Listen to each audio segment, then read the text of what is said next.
Ladies and gentlemen, dear all audience, karibuni tena katika episode nyingine ya Financial Compass.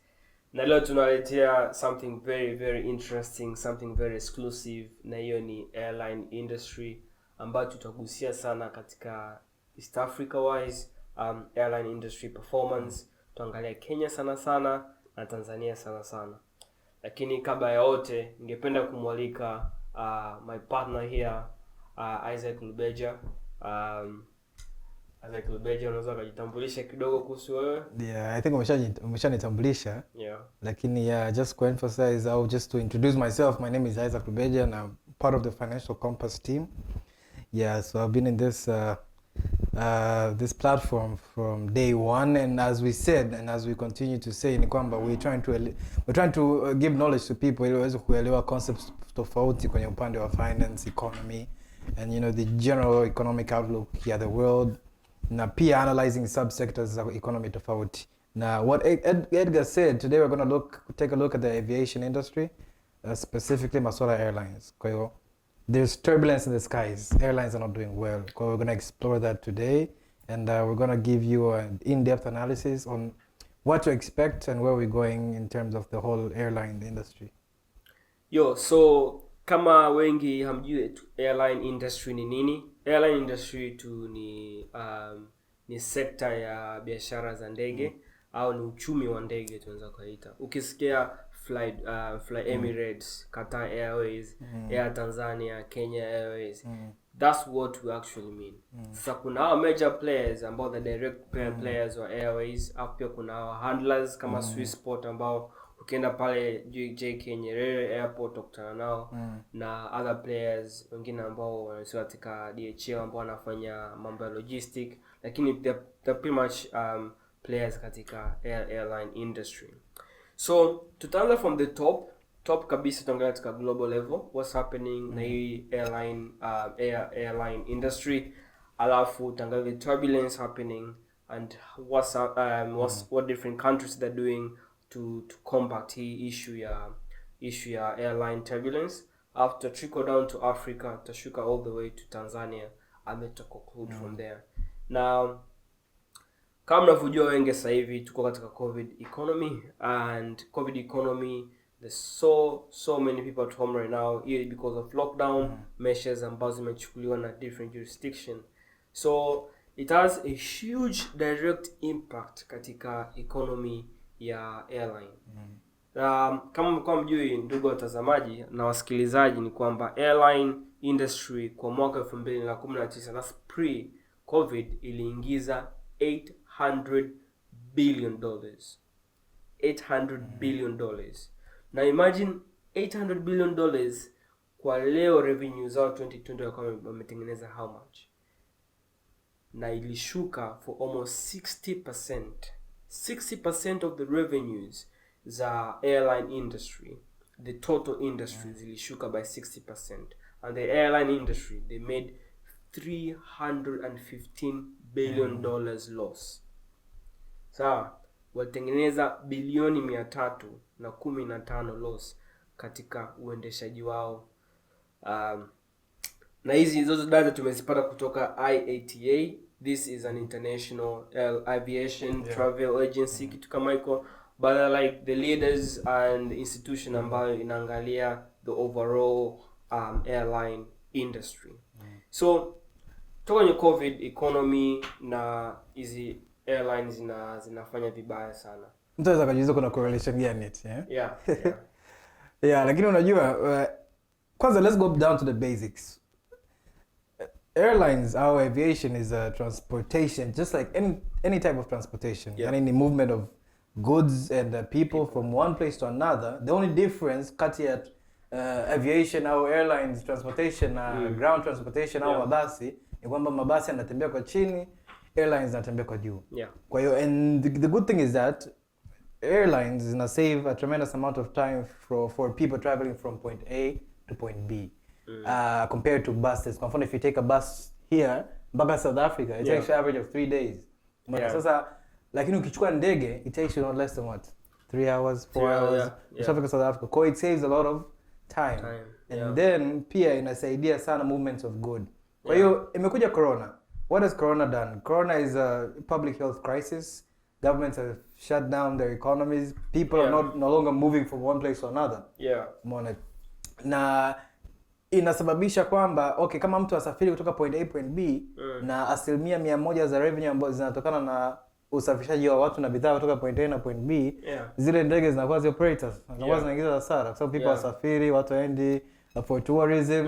At the end of the day, flights are grounded. We saw example ya KQ last year. They were all the planes were grounded from April to August last year. Umeona? Kwa sasa if your business depends na usafirishaji wa watu na bidhaa, alafu amna hiyo biashara tena, you're bound to get losses. Corona is bound to expose you kwenye hizo risks za financial bankruptcy. Kwa hiyo that's the major factor kwa nini corona imeaffect sana airline industry, kwa sababu watu hawasafiri, bidhaa zisogei, people in lockdown, people not allowed to travel from point A point B. At the end of the day, the one thing that makes money for airlines is not there. Kwa hiyo wanakuwa wanaingia hasara tu. Umeona? So hapo kutokuongezea ni kwamba so what's happening right now, the ways airlines zinajaribu kusurvive na push forward ni kupata reliefs na incentives directly from the government.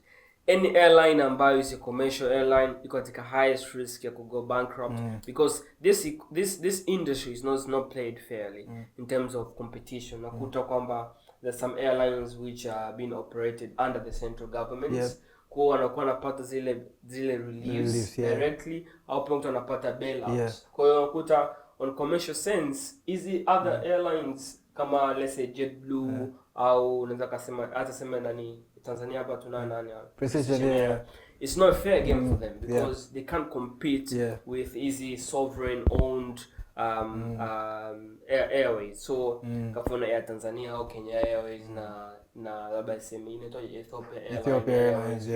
So it becomes very difficult.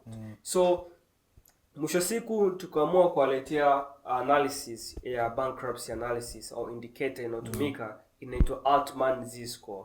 Altman Z-score ilianzishwa I think 1960s by a mathematician. Sorry, kabla hujaenda kwenye Z-score, nataka to emphasize how unfair the market is, right? Me and you both operate a business, lakini wewe you're backed by the government. Inatokea janga kama la corona, wote tunaathirika kibiashara, lakini wewe you're most likely to get back on your feet sababu the government bails you out. Wanakupa mkopo kucover zile current liabilities na liabilities zako zote ambazo unazo, hizo obligations zako zote. Lakini mimi kwa sababu sijabarikiwa na mkono wa serikali, I have to face the risks ambazo ziko kwenye soko. Because that's the thing ambayo we are kind of looking into the market. One side you have private airlines, on the other side you have national carriers and both they're backed by the government. No matter how deep they are in debt, they're bound to get bailed out. And if I may ask you hapo so since there's that kind of unfair competition, what should these commercial airlines do for them to stay afloat and push forward during this pandemic? I think it's difficult. Of course, they can try to cut down operation costs. Like there's only so much you can do. But the thing that should be done is there should be a fiscal cushion by the government. It will support easy airlines. Kama tumesema kama zile landing costs zikatwe au ziwe waived off kabisa, ili angalau uweze kuwa afloat kidogo. Zile cost ambazo zinaweza zikapunguzwa au zinaweza zikawa waived, ziwe waived ili wape incentive kidogo hizi private airlines zisiende bankrupt. Because if they go bankrupt, those are thousands of jobs on the line. That's an economy ambayo ita crash chini. Another strategy ambazo hizi commercial banks they can do, which is quite prevalent at the moment in merger and acquisition. So what they can do is coming together and form one umbrella or one group where they can consolidate their assets and liabilities, and that could help them to push forward. And I heard about there was this talk kwamba Ethiopia were about to acquire South African Airways. Ulisikia rumor? No, I didn't hear that. I heard about that. That's interesting. Some of them they were getting in debt and they're getting in losses, South African Airways. There were talks, like they haven't really materialized. I think that is very probable. So it's one of those necessary measures, just for especially these are too big to fail institutions or companies. So merger and acquisition could be a way to solve these problems. Another way is for them to change their business model. I'm thinking long term wise, a lot of analysts wana expect kwamba the airline industry ita rebound, lakini itachukua muda sana. But what you should expect in kwamba there's going to be high fares in terms of cost, in paying, like ukenda kulipia tickets are very expensive. And they said kwamba utakutana na very sophisticated services, more tailor-made kama wanachofanya Fly Emirates. Fly Emirates sasa hivi ukiingia kwenye VIP section is like a hotel kule ndani. So actually what they've realized, that is one way to make money, kuliko kujaza Ndege with an economy class seats, having first class katika one airline, and one Ndege, it makes more profit, especially during this pandemic. So it's about the matter of capacity wanachosema. On the other thing wanachosema ni kwamba they have to make sure kwamba hizi commercial airlines, they operate, their portfolio is more cargo operations rather than people. Than passengers, exactly. Because I heard kwamba that's the biggest revenue stream. Exactly, cargo, exactly. Well, 80% of revenues zinatokana na cargo, logistics and cargo, and the rest goes to the passenger. I think if they put all their emphasis kwenye masuala ya cargo, itawapa more leeway kwenye upande wa kugenerate more revenue instead of focusing on the unstable revenue streams of passengers. Kwa sababu passengers, you see, we have a vivid example. COVID imekuja, people aren't traveling anymore. As I imagine kwamba 80% of your operations iko kwenye passengers. No matter kwamba your business model is screwed, your operations are screwed. So you depend on something ambayo takes one pandemic, wipes out all the inflows. As a rather, if you focus on cargo, so at the end of the day, food is going to travel, goods are going to travel. Kwa hiyo movement itakuwepo tu pale. Na hapo ndani kuuliza swali. I think we're going to stress on this later more. Ni kwamba ATCL, Tanzania Airways, do they have a cargo? Actually, no, I don't really think they do, right? They actually don't. So we're going to discuss more about this later. Yeah. And implication yake katika balance sheet ya Tanzania Airways. What do you think? We need to look at this. Yeah, we really need, because I remember last year kuna ndege ya Rwanda Air. Ndio ilitoa samaki Mwanza. Yes. Ikapeleka, was it Belgium, Netherlands? I remember that one. I imagine if you had our own cargo plane. You know how many opportunities are we missing out kama Exactly. Taking fruits maybe from Arusha, Moshi. Yeah. Kuna kule kwenye Nordic countries ambao they consume a lot of our avocados hapa. We went to a shopping spree of 8 planes, Exactly. And none of them is a cargo plane. I don't understand the economics of this, lakini we're going to look at this later. Kabisa. All right. So going back to the global outlook, airways, airline. What is the actual right term where kuita industry? Is it airline industry? It's airline industry. Actually, aviation is a sector. Airline is a subsector. Because aviation, you have space shuttles, NASA, nini.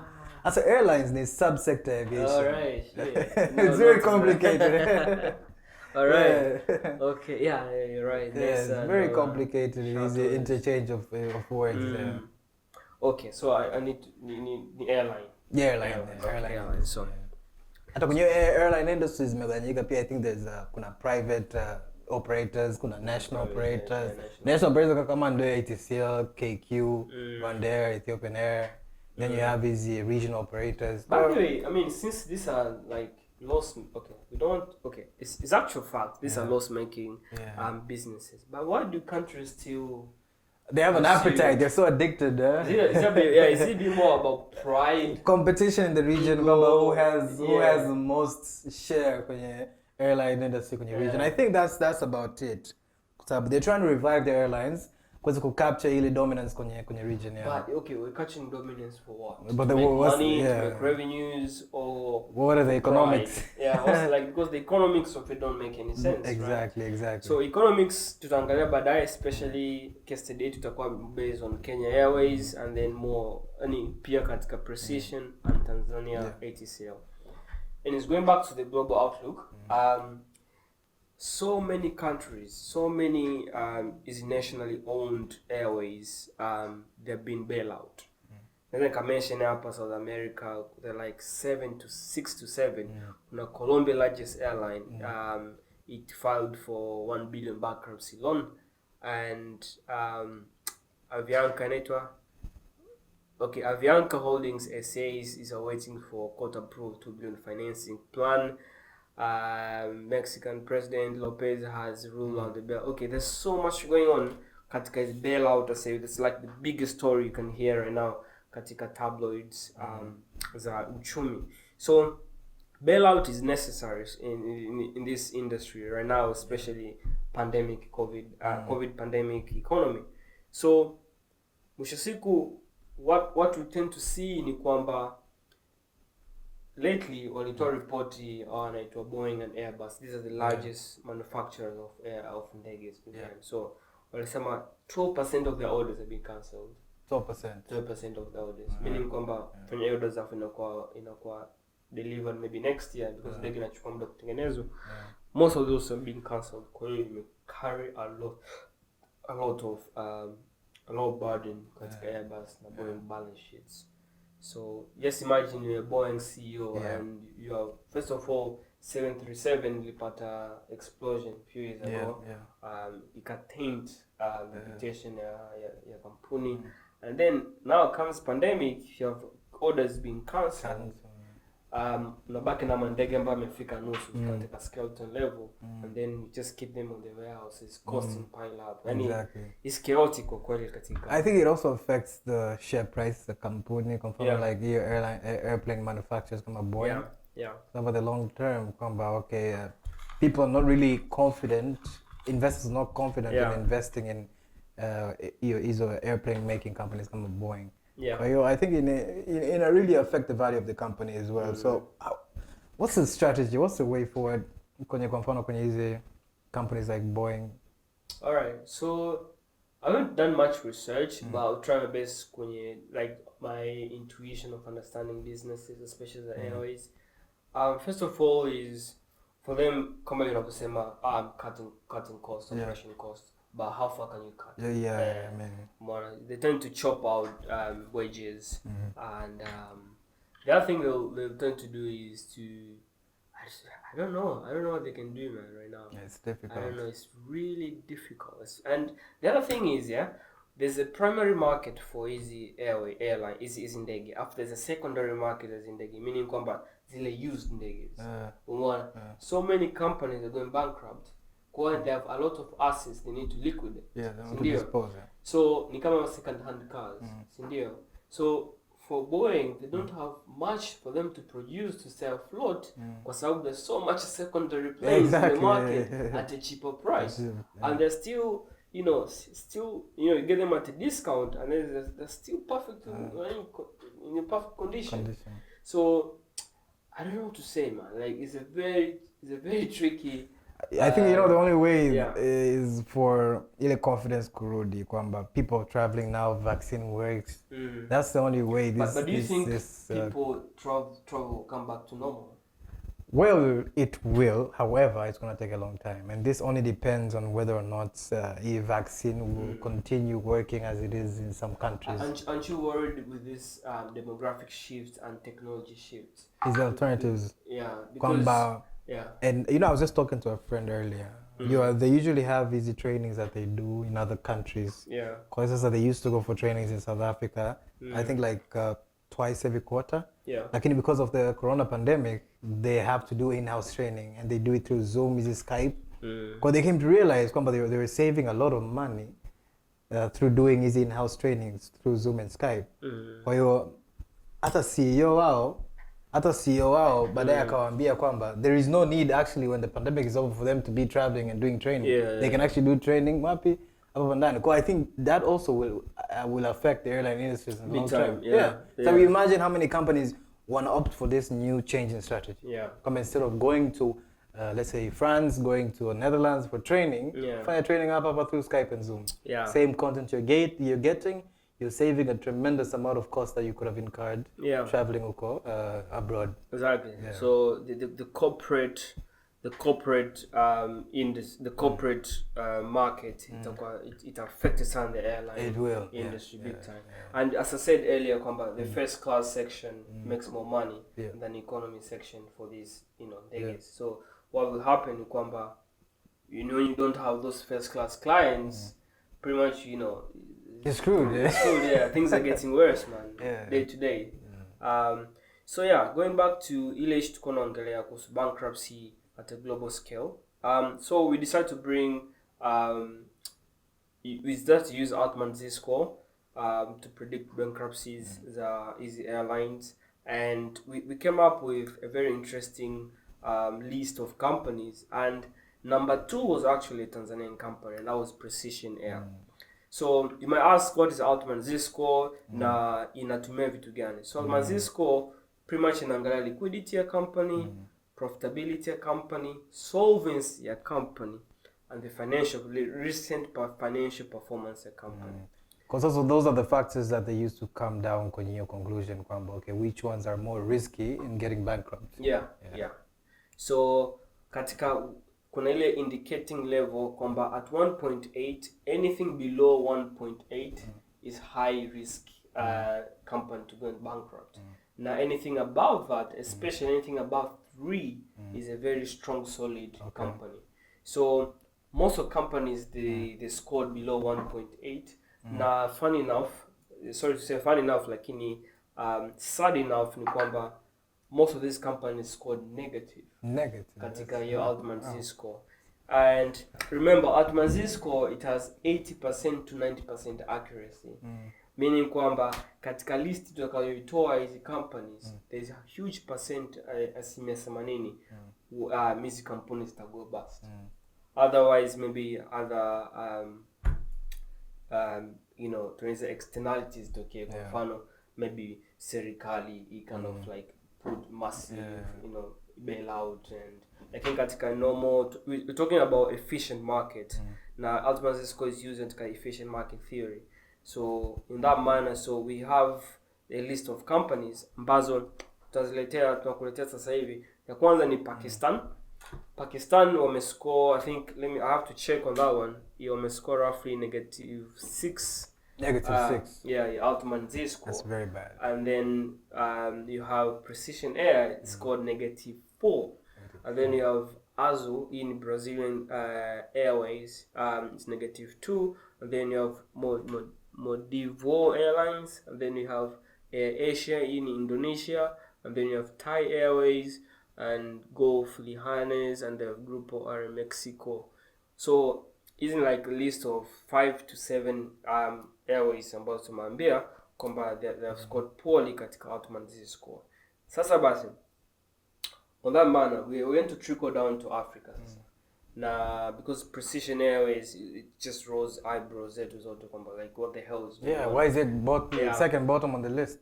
We constantly see in Africa kwamba you have South African Airways, you have Ethiopian Airways, Kenya Airways as well. Like maybe because of we're living in a SADC region, we constantly see hizi kampuni ziko katika news tabloids kwamba bankruptcy. They're operating on losses. Tell me what's going on. Like what's your thinking? What's going on? I don't know, but first impression that gets into my mind is the mode of operation and tabia. I think corruption is one of the songs that has been in people's minds. Yeah. Especially when we do not want to imply anything, but for the case of Kenya Airways, this airline hasn't been making profit since 2013, I think. Yeah. And this year they just said kwamba they're seeking bail from the government, around 28 billion Kenyan shillings, something like that. And the government has already paid close to 6 billion Kenyan shillings. Because it's I think it's a mode of operation. Ukiangalia the difference between Ethiopian Airlines, why they're doing so different compared to Kenya Airlines na South African Airlines. It sends a signal out to the region and to the countries kwamba they need to change the way their business models are being conducted. Kwa hiyo I think na pia ile efficiency ya kufanya operations zao. Kwa hiyo lots of opaqueness in their deals, what they do. Kwa hiyo shady deals. Kwa I think the transparency needs to be there and accountability sana kwenye hizi. I can be more accurate katika South Africa Airways, lakini recently I think it was 4 billion. Was it 4 billion? Yeah, close to that. That was the bailout money to South African Airways by the government. Of which this is money ambayo ingetumika katika kurun local government expenditures. Exactly. Supporting the poor. Ethiopian Airways, I think last year they made a loss of $190 million. It's a lot of money. That was during the pandemic crisis. We were going katika, the peak. Yes. And then you have Kenya Airways as well, kama kusema kwamba they are seeking 28 billion shillings, Kenyan shillings, for as a bailout money. And it's such and on top of that, they made a loss 36 billion Kenyan shillings. Oh, it's big. It's big. And clear the hole that they're in. You really feel sorry for the people that are employed there and the effect that this is going to have in the long term here. And you know what? You'd expect kwamba this is a very sad thing about easy businesses, especially katika African continent. I think we lack competence, we lack management and governance prowess. Manake nini? You can't have an airways operating at a loss from 2013. Mpaka leo. Yeah, something needs to change. That's strange. I remember during those times we just came from financial crisis of 2009. The economy was booming for the last 12 years. Umeona mpaka hii pandemic imekuja. So you have a lot. You have like the cow was so ripe to milk cow. Yeah, you had all the incentives for you to be the powerhouse of an airline. Lakini you failed to take those chances. Like where is the problem here? And that's why I'm saying like you can give the benefit of the doubt easy kampuni nyingine za ndege kama za nje Ulaya or US for the poor performance last year and this year because of the pandemic. Lakini for this particular region there is no excuse for that. Like what's going on. So it's such an interesting thing to reflect on kwa sababu if they can't do this business, why are they constantly doing it? I mean, it begs the question: is it pride? Is it to be?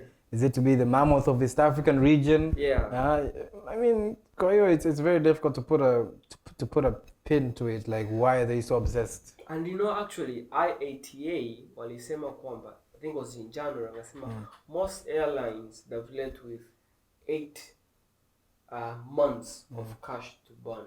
8 months. So in the cash flow, just have roughly enough money to keep up them for 8 months. Exactly. So you're asking yourself a question on that perspective, kwamba hizi za Africa zimebakiwa na miezi mingapi?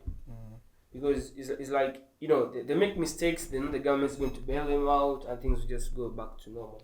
I think that's where the seed of corruption pia inakuja kwamba the officials might be tempted to burn cash, knowing at the end of the day there's an endless supply of cash from the government. But it's a very conducive environment for corruption.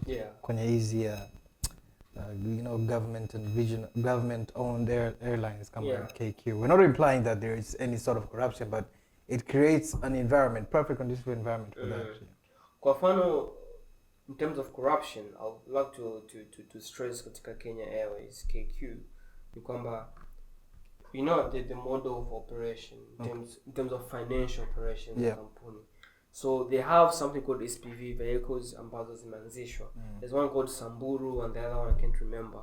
It's Amboseli. I don't know how I say Amboseli. National Park, right? Yeah. Oh shit. Alright, so is there 2 companies ambazo that have been registered in these Cayman Islands. One, these are tax-free jurisdiction, kama Mauritius as well. And they're very opaque on the financial transactions. It's hard to audit them and see where the money comes and where the money goes. Kwa unakuta hizi kampuni, they're the one given the contracts by the government. First of all, they take the loan, they go for the shopping spree. They buy the planes and then they lease out. Instead of selling them to Kenya Airways, they lease them out. So Kenya Airways, monthly wise, they have to pay ISO fees at the same ISO fees and are directly to the bank. So I think they don't go to the SPV; they go straight to the bank. Go straight to the bank. So you have Standard Chartered, ambayo they're one of the main financiers wa mkopo mkubwa. I think it was $3 billion to the Kenya Airways. So Kenya Airways wanashindwa, so the government is coming in to bail them out. So it's a very it's like we have something called pilferage. Pilferage, like small transactions ambazo they keep on recurring, and it's really hard to trust them. Like when you add them up, they're huge. It's a huge range. So that's how the SPV they'll make money through small pilferages. They make certain procurements or certain things small, and then with that kind of financial model they use, they take money from Standard Chartered, they go for shopping spree, going to Kenya Airways as a lease. We find like roughly katika ile research walitoa almost $400,000 ilipotea. $400,000 just through that kind tuishave. So kama zile Z-score ile nini si? Z-score. Tumeshamaliza Z-score. Inaitwaje nini si? Tuko Africa ambapo bailout ni shit, shangia. Okay. Yeah. We were talking about corruption. Yeah. So let's go to Tanzania and wrap it up. All right. So, tushangalia hizi sub-Saharan regions. Tungependa sasa kumalizia with Tanzania. Tanzania is a very a newbie katika airline industry. I don't know when was the time that ATCL was officially started. Lakini we have started seeing a lot of commercial airways naingia Tanzania around after 2010. Yeah. That's the time we see a lot of inceptions in Tanzania. Na kwa kipindi hicho ATCL imekuwa kisuasua sana. There's been a lot of up and down, bankruptcy nyingi, serikali inaingia inajaribu kuisave wanasema. I think kipindi hicho like ika create opportunity for our foreign investors kufungua airlines in Tanzania. Okay. And they seem to be profitable for the brief period of time mpaka ile revival ya ATCL kurudi sasa. I think it was in 2008. Yeah, 2018, sorry.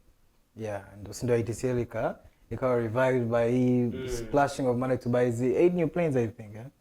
Yeah, kwa hiyo prior to that ndo tulikuwa kuna hizi Fastjet, Precision. Yeah, ndo walikuwa na dominate soko la airlines in Tanzania kipindi kile. Okay. Yeah. So analysis inaonyesha, according to research, inaonyesha kwamba there's been a drop of almost to 50% drop katika operations za air traffic Tanzania, and so it leaves us katika guessing environment kwamba we don't know how much profits and losses and performance at ATCL, since we don't have clear audited reports kutoka hiyo institution. Lakini we do have a glimpse of what's happening with Precision Air. So we're going to use that as a sort of reference point, our literature, katika kujudge what's happening with the ATCL. Kama tulivyosema, Precision Air is doing poorly. Perhaps we don't want to say this, lakini with all the analysis we put through, we could expect a bankruptcy to happen with Precision Air. The market's doing so poorly.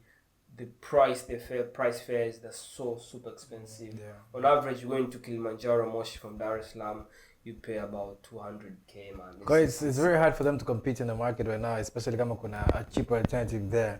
Because you said, it's just a matter of time. It's just taking time bomb before the ship sinks. Sio kama zamani, we had a fast jet, you can pay like $50 just to go to Moshi, even Mwanza, you can use, I don't know, 80,000. Exactly. Kwa hiyo, I think it's a great product Precision they have, lakini it's just not the right market. So market sasa hivi, we know how the economy ya nchi inavyofanya, and it's not so great. Kwa hiyo hata liquidity ya watu kusafiri sana inakuwa hamna. Don't really have the money to splash. And most people travel for leisure. And we don't have corporate travelers sana. Exactly. Malaysia, because the government yenyewe imecut spending on traveling. Kwa hiyo it's very difficult for airlines to make money from government.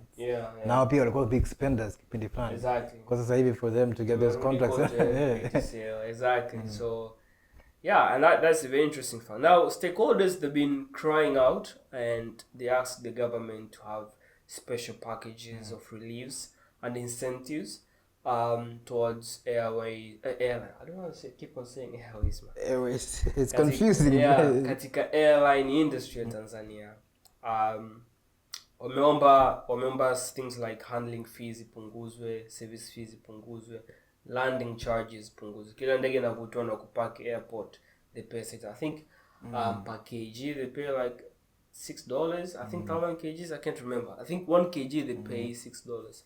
But anyways, all this they're asking for a relief from the government, and I think they actually deserve it, because sababu ukiangalia nchi kama Rwanda, Kenya, even Uganda wamebail out, wametoa release katika hizi airlines. Yeah, unajua, if there is no any fiscal intervention, I think the fate of our private operators will be doomed. Be very doomed for them to exist kwenye hili soko hapa. And there will be no competition at all, sababu ATCL ndo atakuwa the monopoly. Back in for us to even analyze the numbers ATCL inakuwa ni ngumu, sababu well, I don't want to say kwamba they're not transparent, but they haven't put out any audited financial statement. It signals out a statement. I mean, so no snooping it's around. It's pretty much like we're going back to nationalizations. Nationalization is the process, but you can see nationalism is a state. You say socialism flani. Which is quite unfortunate. You want to see free flow of capital, you see capitalism, competition in the market kidogo. The good thing about competition is inaleta efficiency. As operations and Ndege are quite efficient. Services that they provide are quite efficient. As imagine if ATC is the only operator of Tanzania, they wouldn't have any competitor who check services out. Like, okay, we need to up in our quality services that we provide. The food that we provide is at least kwenye level ya soko. Lakini kama hamna competition, who is there to sweat them? Nobody's there. Definitely, that's true. Efficiency is key. Competition brings efficiency. So, kwa wameomba hizo na the response they got from the government. What did they say? Dr. Bass is the msemaji mkuu wa serikali, and he's also, isn't he the minister of wait, permanent secretary man, sio katibu mkuu kwa. No, msemaji mkuu pia ni permanent secretary wa wizara. Okay, we can go on, but so I chajibu, which I found it I was a bit naive with his answer. I think was just, I don't know, I don't want to comment much. Lakini alichosema kwamba there's a discount imetolewa from BOT, where the interest rate may drop from 7 to 5%. 75. Ambayo ndo ilikuwa ni monetary. 75, that's monetary. It doesn't really have any huge effect. And that, exactly. It doesn't have a huge effect. It's more of macro tool to control the pandemic issue.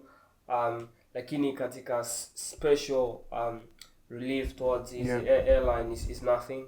They're being cry out. Now, pretty much that he has been standing on his points so far. Now, which brings us to a quite ya kuhofia the future of precision. What's going to happen next to these guys? They don't have any reliefs, don't get any support. The balance sheet is highly leveraged. I mean, I don't know how to put this. It's a very sad situation that they're on. I also feel bad for watu ambao they work there.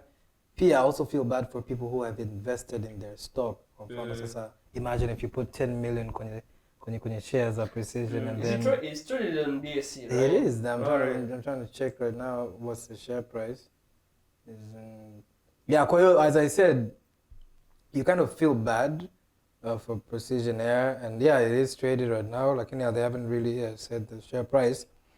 Imagine if you're an investor there and then you see the performance airline kama Precision, and there isn't really fiscal support for airlines kuwapa ile cushion, kucushion zile effects of COVID right now. Kwa hiyo as an investor pia utaumia seeing all this that is happening right now. So without further ado, tukiangalia hii Precision Air, we can have a relative analysis towards ATCL. What do you think of ATCL with all what we've talked about? What do you think is happening right now? As I said, it's very difficult to analyze something that is under the table. It's pretty much under the table. The only thing that we see is what we are shown. We can see the planes, the huge planes, big planes. But the general the general performance ya uchumi kind of sends a signal kwamba people are not really spending money on traveling. Yeah.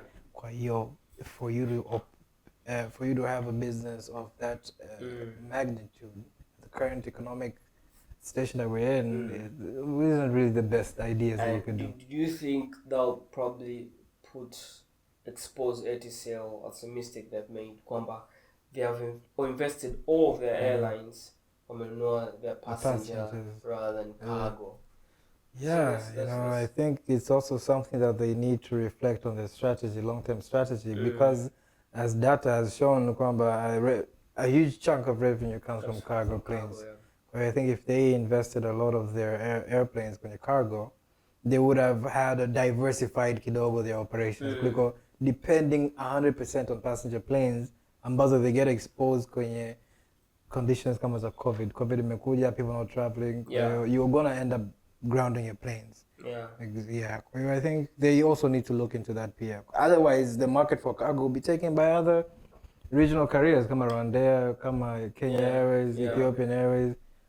So they're probably going to take most of our cargo and apply to international markets. And it's also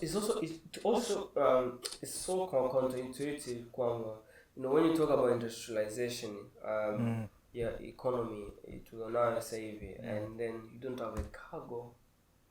Exactly. Okay, how are you gonna take your produce from domestically to the international market? Doesn't make any sense. It doesn't make.